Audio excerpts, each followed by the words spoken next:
کیا ملا عظمت اسلام رسوا کر کے، کیا ملا عظمت اسلام رسوا کر کے، چند ٹکڑوں کے لیے دن کا سودا کر کے؟ ہے مسلمان تو پھر شان مسلمانی لا، ہے مسلمان تو پھر شان مسلمانی لا، اہل ایمان ہے تو کردار بھی ایمانی لا۔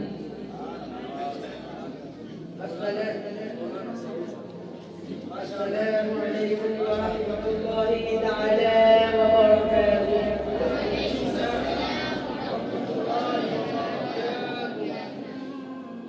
الحمد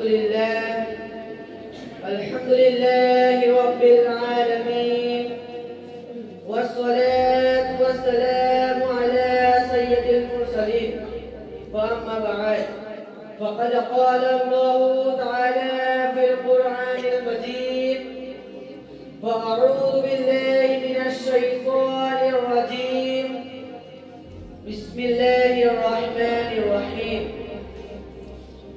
ووصينا الإنسان بوالديه إحسانا، حملته أمه كرها ووضعته كرها۔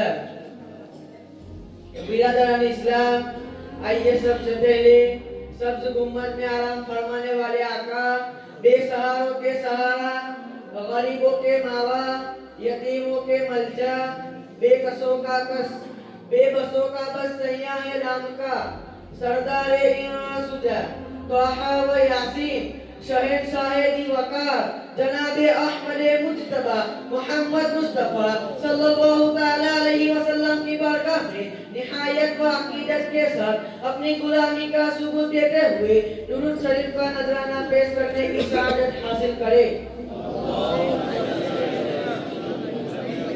حبيبنا ومولانا محمد وبارك وسلم صلوا عليه۔ الحمدللہ آج مجھے مدرسہ گلشن مدینہ سے سالانہ جلسے کے موقع پر جس موضوع پر لب گشائی کرنے کا موقع ملا ہے وہ کہنے کو تو ایک لفظ ہے، لیکن صبح پر آتے ہی نگاہ لفظ جھک جاتی ہے، دل و دماغ احترام سے معطر ہو جاتی ہے۔ اس میں سے میری مراد لفظ ماں سے ہے۔ میرے پیارے دوستو، ماں وہ صرف ہستی ہے جو اللہ اور اللہ کے رسول کی عطا کرتا نعمتوں میں سب سے افضل بڑی نعمت ماں ہے۔ ماں کی گود کی ہی پہلی انسان درسگاہ ہے۔ ماں کی ناراضگی خدا کی ناراضگی ہے۔ ماں تو ایک ایسا لفظ ہے جو بہت سے معنی ہے اپنے اندر چھپائے ہوئے ہے۔ ممتا، پیار، وقار، قربانی، لگن، پاکیزگی، سچائی، خلوص، جنت، یہ سب میری ماں کی ایک جھلک ہے۔ جو والد کی قدر کرتا ہے وہ کبھی غریب نہیں ہوتا، اور جو ماں اور جو باپ کی قدر کرتا ہے وہ کبھی بدنصیب نہیں ہوتا۔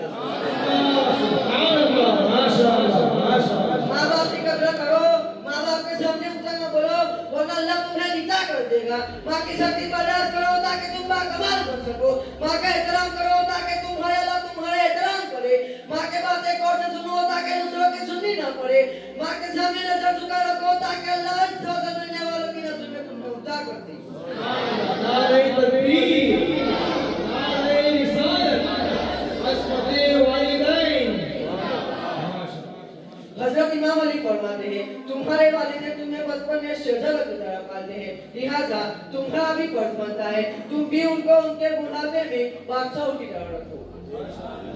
پیارے آقا صلی اللہ تعالیٰ علیہ وسلم کے دیوانوں، ایک نوجوان رسول اللہ صلی اللہ تعالیٰ علیہ وسلم کی بارگاہ میں آتا ہے اور عرض کرتا ہے یا رسول اللہ صلی اللہ تعالیٰ علیہ وسلم، میں صدقہ بہت دیتا ہوں، زکوٰۃ بہت دیتا ہوں، 5 وقت کی نماز بھی پڑھتا ہوں، ماہ رمضان کے روزے بھی رکھتا ہوں، حج بھی میں نے کر لیا ہے، یا رسول اللہ صلی اللہ تعالیٰ علیہ وسلم میرے بارے میں کیا حکم ہے؟ تو اللہ کے رسول فرماتے ہیں اگر تو تیرے والدین کو ناراض نہیں کرتا تو انبیاء صدیقین شہداء کے ساتھ جنت میں اس طرح رہے گا جیسے یہ دو انبیاء قریب ہیں۔ یعنی یہ بولے تو اس وقت تک جنت میں نہیں لے جائے گی جب تک تیرے ماں باپ تجھ سے راضی نہیں ہے۔ آج نماز پر توجہ ہے، ہم نماز کے مخالف نہیں، آج نماز پر توجہ ہے، نماز افضل عبادت ہے، لیکن مسجد جانے سے پہلے کبھی اپنی ماں کا چہرہ دیکھا؟ اپنے ماں باپ کو گھر کا قدر سمجھنے والوں تم مجھے بتاؤ، اپنے ماں باپ کو ماں باپ کہنے کے لیے تیار نہیں ہو، بلکہ اب تو ماں باپ کو ادھر ادھی کہا جاتا ہے، بلکہ اب تو حالت یہ ہے کہ